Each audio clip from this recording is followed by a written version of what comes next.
Welcome to trigger with Sundar. Telangana రైతాంగ సాయుధ పోరాటం సెప్టెంబర్ 17th ఆ సాయుధ పోరాట దినం సంబంధించిన ఈ సందర్భంలో అనేక చర్చలు, వక్రీకరణలు, సక్రీకరణల నడుమ అనేక చర్చలు జరుగుతున్న నేపథ్యంలో ఈరోజు మన స్టూడియోలో ఉన్నారు కేవీపీఎస్ తెలంగాణ కార్యదర్శి స్కైలా బాబు గారు. ఆయనతో మాట్లాడదాం. నమస్తే. నమస్కారం. ఈ తెలంగాణ రైతాంగ సాయుధ పోరాటం సంబంధించిన అంశంలో అది ఒక హిందూ ప్రజలకు ముస్లిం రాజుకు మధ్యగా జరిగిన పంచాయతీగా, గొడవగా, కొట్లాటగా, ఒక సినిమాల మీద సినిమాలు తీసుకొచ్చి కోట్లు పెట్టి సినిమాలు తీసుకొచ్చారు. ఆ సందర్భంగా మీరు కూడా ఒక కామెంట్ చేశారు. ఇప్పటికీ ఆ పరిస్థితి తెలంగాణ సెప్టెంబర్ 17th వచ్చేసరికి అమిత్ షా ఢిల్లీ నుంచి రావడం, ఇక్కడ 1000 ఊరుల మధ్య దగ్గర ప్రోగ్రాంలు చేయడం, ఈ ప్రచారం విస్తృతంగా కింది వరకు జరుగుతుంది. ముస్లిం హిందువుల మధ్యలో పంచాయతీ లెక్క ఎట్లా చూడాలి దాన్ని? మొదటి విషయం, అది మట్టి మనుషులు చేసినటువంటి మహోన్నత పోరాటం. ఆ పోరాటంలో ఎట్టికి వ్యతిరేకంగా మట్టి మనుషులు చేసినటువంటి మహోన్నతమైనటువంటి పోరాటం అది, ఒక మాటలో చెప్పాలంటే. ఆ పోరాటానికి మతం లేదు, కులం లేదు. భూమి భుక్తి విముక్తి అనేటువంటిది పోరాటంలో అసలైనటువంటి నినాదం. దున్నేవాడికే భూమి కావాలి అనేటువంటిది అసలైన నినాదం ఆ పోరాటంలో. నిజాం మీర్ ఉస్మాన్ అలీ ఖాన్, ఎవరైతే నిజాం రాజు ఉన్నాడో, రాజు ఒక్కడే ముస్లిం. కానీ తెలంగాణ ప్రాంతంలో 8 జిల్లాలు, మహారాష్ట్ర ఒక 5 జిల్లాలు, కర్ణాటక ఒక 3 జిల్లాలు, ఈ మొత్తం సంస్థానం హైదరాబాద్ సంస్థానంలో వీళ్ళందరినీ, ఇక్కడ ప్రాంత ప్రజల్ని బాంచన్ కాల్ముక్త దొర అని అనిపించుకొని వివిధ రకాల పన్నులు వేసి, అదేవిధంగా ఎట్టి చేయించుకొని, చిత్రహింసలకు గురి చేసి, కష్టానికి తగిన ఫలితం లేకుండా చేసి, వారి పంటను గుంజేసుకొని, ఆడవాళ్ళ మీద అత్యాచారాలు చేసి, మానభంగాలు చేసి, బట్టలూడి తీసి బతుకమ్మలు ఆడించినటువంటి వాళ్ళు ఎవరు? విష్ణు రామచంద్రారెడ్డి కాదా? ఆయన ముస్లిం కాదే. అదేవిధంగా ఎర్రబాడు దొరలు, జన్నారెడ్డి దొరలు, ఇలాంటి వాళ్ళందరూ ముస్లింలు కాదు కదా. తెలంగాణలో ఉన్న హిందువుల మీద దాష్టికాలకు పాల్పడ్డ వాళ్ళు ముస్లింలు కాదు కదా, హిందువులే కదా చేసింది. ఒకవేళ వాళ్ళే దాష్టికాలకు పాల్పడలేదా, నిజాం రాజు పడ్డాడనని ఒకవేళ మీరు భావిస్తే, ఏదైతే బీజేపీ రజాకారులు పాల్పడలేదా అనేది ప్రశ్న. అదే రజాకార్ సైన్యాలు అనేటువంటిది ఇక్కడ నిజాం వాళ్ళ అండర్ కంట్రోల్లో పనిచేసిన ఈ దాష్టికాలకు పాల్పడ్డ వాళ్ళందరూ కూడా విష్ణూరు భూస్వాములు, వాళ్ళకి అండగా పంపించిండు నిజాం. దొరలను కాపాడటానికి, ఇక్కడ మట్టి మనుషుల మీద దౌర్జన్యం చేయడానికి వచ్చినటువంటి వాళ్ళు. గూండాలు ఎవరైతేనే పోరాడింది ఎవరు, ఎవరికి వ్యతిరేకంగా పోరాడిల్లు అనేటువంటిది చాలా కీలకమైనటువంటి అంశం. ఈరోజు ఒకవేళ వాళ్ళే ఈ దాష్టికాలకు పాల్పడ్డారు. ఆ రోజు మరి ఆర్ఎస్ఎస్ 1925లో ఏర్పడింది. తెలంగాణ రైతాంగ సాయుధ పోరాటం 46లో జరిగింది. మరి అప్పుడు ఒక్కరంటే ఒక్కరు, మీ పార్టీ తరపునో, ఆర్ఎస్ఎస్ తరపునో, జనసంఘ్ పేరు మీదనో ఒక్కరంటే ఒక్కరు ఈ నిజాంకు వ్యతిరేకంగా మీరు ఎందుకు పోరాడలేదు? ఈ మొత్తం తెలంగాణ ఈ ప్రాంతం అంతా తిరిగి చూద్దాం, ఎక్కడైనా మీ స్తూపాలు ఉన్నాయి, ఎవరైనా మీ అమరవీరుడు ఉన్నారా? నిజాంకు వ్యతిరేకంగానైనా మీరు ఎందుకు పోట్లాడలేదు? నిజాం ముస్లిం కదా, ఈ దాష్టికాలకు పాల్పడుతున్నారని మీరు అంటున్నారు కదా. మీరు పోరాడినలో ఒక పేరు చెప్పండి, ఒక అమరవీరుడి పేరు చెప్పండి, ఎక్కడైనా ఒక స్తూపం ఉందో చూద్దాం పదండి మీరు ఎక్కడన్నా చేసినటువంటిది. అది కదా మేము కోరుతున్నటువంటిది. అందుకని ఇది హిందూ ముస్లిం పంచాయతీగా మార్చేస్తే రాజకీయ ప్రయోజనం దీన్ని పొందొచ్చు అని చెప్పి చెప్తున్నాడు. మరి అట్టనుకుంటే కాశ్మీర్ యొక్క సంస్థానానికి రాజా హరిసింగ్ ఉన్నాడు. అక్కడందరూ ముస్లింలు ఉన్నారు, పరిపాలన ముస్లింలు అత్యధిక సంఖ్యలో ఉన్నారు. వాళ్ళు భూమి కోసం పోరాడాలి. వాళ్ళు భూమి కోసం పోరాడితే ఎందుకు వ్యతిరేకంగా పోరాడాలి? కాబట్టి అక్కడైనా ఇక్కడైనా భూమి సమస్య కీలకమైనటువంటి సమస్య. ఇక్కడ కులం లేదు, మతం లేదు. మతం రంగు పులిమి చరిత్రను వక్రీకరించాలని చెప్పేసి వాళ్ళు ప్రయత్నం చేస్తున్నారు. చరిత్రలో 10 లక్షల ఎకరాల భూములు పంచిన చరిత్ర పోరాటానికి ఉంది. 3000 గ్రామాల్లో గ్రామ రాజ్య కమిటీలు ఏర్పాటు చేసినటువంటి, గ్రామ రక్షణ కమిటీలు ఏర్పాటు చేసినటువంటిది. గుత్ప పట్టుకొని, గొడ్డళ్ళు పట్టుకొని, బరిసెలు పట్టుకొని దొరల్ని తన్నుతూ తరిమేసినటువంటి గ్రామాలు ఉన్నాయి. ప్రజలు ఎక్కడికక్కడ ఆంధ్ర మహాసభ ఆ పోరాటం నడిపింది, కమ్యూనిస్ట్ పార్టీ ఆ పోరాటం నడిపింది, సాయుధ పోరాటం నడిపింది కమ్యూనిస్ట్ పార్టీ.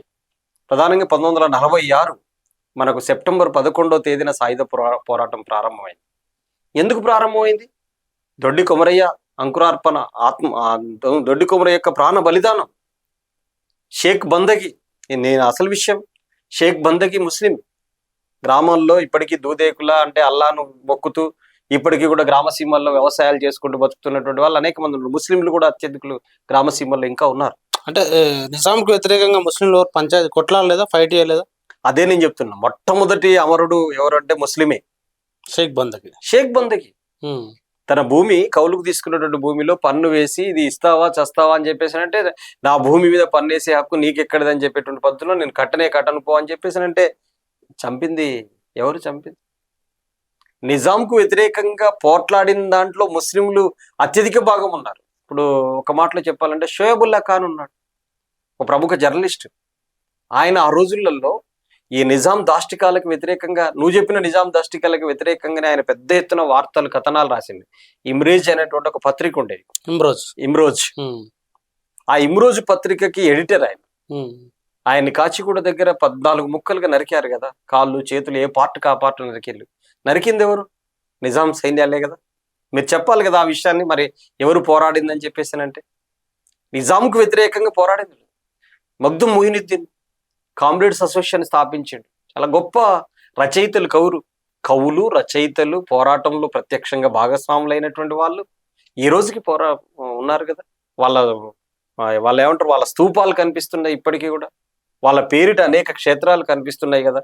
వాళ్ళందరూ నిజాంకి వ్యతిరేకంగా పోరాడినటువంటి వాళ్ళే కదా. అందుకని బీజేపీ ఒక మతోన్మాద పార్టీ. ఈ మట్టి మనుషుల పోరాటం గురించి మాట్లాడే నైతిక అర్హత కూడా బీజేపీకి లేదు. ఎందుకు లేదంటే మీ తల్లి సంస్థ పుట్టి కూడా పల్లెత్తు మాట మాట్లాడలేదు, నిజాంకి వ్యతిరేకంగా మాట్లాడలేదు, విష్ణు రామచంద్రారెడ్డికి వ్యతిరేకంగా మాట్లాడలేదు. ఇంకా వాళ్ళ చాలా దుర్మార్గం ఏంటంటే తెలంగాణ సాయుధ పోరాటాన్ని చాలా నీచంగా వక్రీకరించి రాజకీయ పబ్బం కోసం ఇది మాట్లాడుతున్నారు. వాళ్ళ ప్రకాష్ రెడ్డి అని వాళ్ళ పార్టీ ఐలమ్మ పోరాటం, చిట్టెలక పోరాటం అని చెప్పేసి మాట్లాడిండు గతంలో 2 years బ్యాక్ మాట్లాడిండు. మరి వాళ్ళ విధానమే అది, వాళ్ళ రాజకీయ విధానం. కమ్యూనిస్టులు నడిపినటువంటి పోరాటం ఇది. 4,000 మంది కమ్యూనిస్టులు ప్రాణ బలిదానం చేసినటువంటి పోరాటం అది. 10 లక్షల ఎకరాల భూములు పంచినటువంటి పోరాటం అది. దున్నేవానికే భూమి అనేటువంటి దున్నేవానికే భూమి అనేటువంటి నినాదాన్ని చెప్పినటువంటి పోరాటం, ప్రపంచ ప్రఖ్యాతిగాంచిన పోరాటం. ఒక రకంగా చెప్పాలంటే ఈ దేశ స్వాతంత్ర పోరాటం కంటే ముందు దేశంలో అనేక ప్రాంతాల్లో సాగినటువంటి ఒక విరోచిత పోరాటాలు, రైతాంగ పోరాటాలు. పశ్చిమ బెంగాల్లో తెబాగో పోరాటం, పొగాకు రైతుల పోరాటం జరిగింది. కేరళలో పున్నప్ప రాయలార్ పోరాటం జరిగింది. మహారాష్ట్రలో వర్లీ ఆదివాసుల తిరుగుబాటు, ఇట్లాంటి అనేక పోరాటాలు జరిగినాయి. ప్రజలు ఉవ్వెత్తున పోరాటంలో పాల్గొన్నారు. కానీ తెలంగాణ పోరాటం అనేటువంటిది, వీర తెలంగాణ రైతాంగ సాయుధ పోరాటం ప్రపంచ ప్రఖ్యాతిగాంచినటువంటి పోరాటం. అట్లా అనుకుంటే నిజాంకి రాజ్ ప్రముఖ్ ఇచ్చి గవర్నర్ గా చేసినటువంటి చరిత్ర ఎవరిది? మరి ఎవరిది? 1956 సినిమాలను అయితే నిజాము పటేల్ కు భయపడి చాలా కుట్రలు చేసి పటేల్ సైన్యాలు వచ్చిన తర్వాతనే ఎక్కువ హింస జరిగింది. అది చాలా కీలకమైంది. దాన్ని వక్రీకరిస్తూ తీసిన సినిమా. పటేల్ సైన్యాల కంటే ముందు ఇక్కడ ఫైట్ చేస్తున్నారు ఇక్కడ. కానీ వాళ్ళని ఈ ఉద్యమాన్ని అణిచేయటం కోసం పటేల్ ని పంపించింది. ఉద్యమాన్ని అణిచేయటం కోసం, ప్రజల తిరుగుబాటును పక్కదో పట్టించడం కోసం వచ్చినటువంటిది. నిజాంకు వ్యతిరేకంగానే పోరాడాలి అనుకో, పోరాడేటువంటి ప్రజల మీద దాష్టికాన్ని, దౌర్జన్యాన్ని చేయటం కోసం పటేల్ సైన్యాలు వచ్చినాయి. ఈరోజు పటేల్ సైన్యాలు వచ్చినాకనే మొత్తం ఆగిపోయిందని చెప్పేసానంటే, పటేల్ సైన్యం వచ్చి ఈ రాజును నిజాంని ఏమనలేదా, శిక్షించలేదా? నిజాంను శిక్షించకపోగా పూలదండలేసి తీసుకొచ్చి ఇక్కడ గవర్నర్ గా పెట్టారు కదా, రాజ్ ప్రముఖ్ గా ప్రకటించారు కదా, చేసింది మీరు కదా. మరి అలాంటప్పుడు మీకు వాళ్ళ ఘర్షణ ఎక్కడ ఉన్నట్టు? అదే రైట్ అయితే అంటే నిజాంకు దాసోహంగానే బండగా వచ్చారు. పటేల్ సైన్యాలు నిజాంకు అండగా వచ్చినాయి, విష్ణురు దొరలకు అండగా వచ్చినాయి, భూస్వాములకు అండగా వచ్చినాయి, మట్టి మనుషుల మీద దాష్టికాలు చేయటం కోసం వచ్చినాయి. దీన్ని ఏదో పటేల్ సైన్యాలు వచ్చి నిజాం రజాకారులను తరిమేసిందని చెప్పి చరిత్రను వక్రీకరించడం కోసం ప్రయత్నం చేస్తా ఉన్నారు. బీజేపీ ఎప్పటి నుంచి చేస్తుంది? మీరు ఒకవేళ ఈ తెలంగాణ విమోచన అంటారా, మీరు ఏదైనా బోర్డు పెట్టుకోండి. మీరు ఎప్పటి నుంచి చేస్తున్నారు? మరి తెలంగాణ సాయుధ పోరాటం జరిగినప్పటి నుంచి మీరు ఎందుకు, మీ పార్టీ ఉంది కదా, అప్పటి నుంచి చేస్తారు వాళ్ళు. 2017లో నుంచి చేస్తున్నారు వాళ్ళు. బీజేపీ అధికారంలోకి వచ్చినప్పటి నుంచి చేస్తున్నారు, అంతకుముందు చేయలేదే. గత 10 ఏళ్ల కాలంలో మీరు అధికారంలోకి వచ్చిన కాడి నుంచి కదా మీరు చేస్తున్నది. వాళ్ళు అఫీషియల్ గా నడుపుతుంది కేంద్ర ప్రభుత్వం 2022 నుంచి. 22 అఫీషియల్ గా 2017లో ఒకసారి సభ జరిపారు ఇక్కడ. అంటే మీరు పార్టీకి జరిపారు. మరి తెలంగాణ సాయుధ పోరాటం జరిగి ఇంతకాలం అయింది, ఇప్పటిదాకా లేనిది ఇప్పుడు ఎందుకు వచ్చింది? దేంట్లోనైనా మత కలహాలు సృష్టించాలి, దేంట్లోనైనా మత చిచ్చులు పెట్టాలనేది వాళ్ళ ఉద్దేశం. ఒక గేమ్ ప్లాన్ తోటి వాళ్ళు ఇది నడిపించేటువంటి ప్రోగ్రాం తప్ప మరొకటి కాదు. వాస్తవంగా ఈ తెలంగాణ రైతాంగ సాయుధ పోరాటానికి ముమ్మాటికి వారసులు కమ్యూనిస్ట్ పార్టీ వాళ్ళే. ఆ తెలంగాణ సాయుధ పోరాటంలో గొప్ప యోధులుగా మరణించినటువంటి వాళ్ళు కూడా కమ్యూనిస్టు యోధులుగా ఉన్నటువంటి వాళ్ళు రావి నారాయణ రెడ్డి, బద్దం ఎల్లారెడ్డి, పుచ్చలపల్లి సుందరయ్య, మల్లు స్వరాజ్యము, ధర్మభిక్షం, ఇట్లాంటి వాళ్ళు, భీమిరెడ్డి నరసింహారెడ్డి లాంటి చాలా మంది, ఆరుట్ల కమలాదేవి, ఆరుట్ల రామచంద్రారెడ్డి, ఇలాంటి వాళ్ళు అనేక మంది తమ ప్రాణాలని బలిదానం చేశారు. వాళ్ళ పోరాటాల ఫలితాలు, వాళ్ళు వారసులు. వాళ్ళు పట్టిన జెండా వాళ్ళు చనిపోయిన తర్వాత కూడా దాన్ని పట్టుకొని పనిచేస్తున్నటువంటి వాళ్ళు ఈ రోజుకి వాళ్ళు వారసులు అవుతారు తప్ప ఈ బీజేపీకి ఇసుమంతా కూడా మాట్లాడే హక్కే లేదు తెలంగాణ సాయుధ పోరాటం గురించి. తెలంగాణ సాయుధ పోరాటం ముఖ్యంగా తెలంగాణకు కానీ దేశానికి కానీ ఏమిచ్చింది, దాని ఫలితాలు ఏంటి అంటే ఏం చెప్తారు?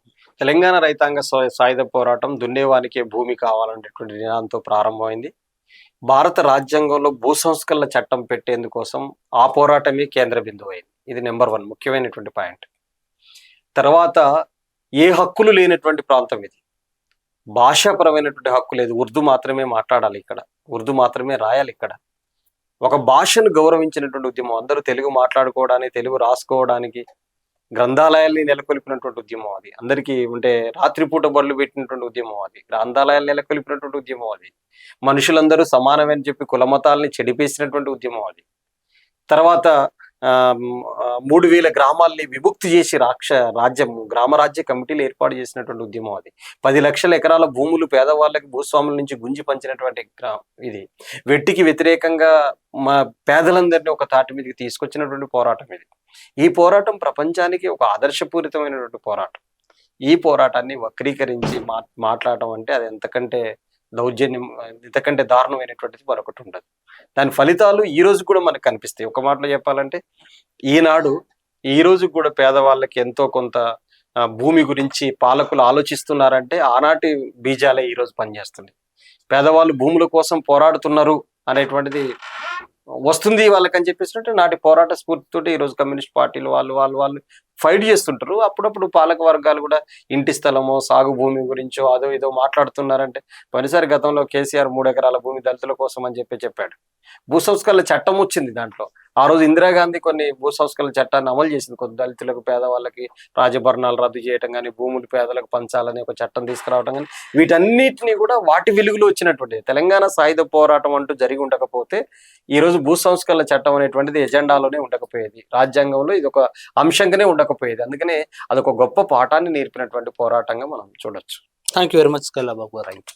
ప్రజలారా విన్నారు కదా, మహత్తర తెలంగాణ రైతాంగ సాయుధ పోరాటం అనేది ప్రజలు వెట్టికి వ్యతిరేకంగా భూమి కోసం, భుక్తి కోసం పోరాడిన పోరాటం అని, 10 లక్షల ఎకరాల పేదలకు పంచిన పోరాటం అని, ఈ తెలంగాణలో ఒక స్వేచ్ఛా వాయువులు, ఒక తిరుగుబాటు తత్వం కూడా తీసుకురావడానికి జనంలో చైతన్యం కల్పించిన పోరాటం అని, దేశానికి ప్రపంచానికి భూమి పంచాలనే ఒక నినాదాన్ని అందించిన పోరాటం అని, భూ సంస్కరణలు తీసుకొచ్చిన పోరాటం అని అనేకమైన అంశాలు స్కైలాబాబు గారు చెప్పారు. మరి ఆయన చెప్పిన అంశాల్లో వాస్తవాలే ఉన్నాయా, మరి బీజేపీ చేస్తున్నది కరెక్టా, స్కైలాబాబు గారు చెప్తున్నది కరెక్టా, మీరేమనుకున్నారో కామెంట్ రూపంలో రండి. Thank you very much. చూస్తూనే ఉండండి T10.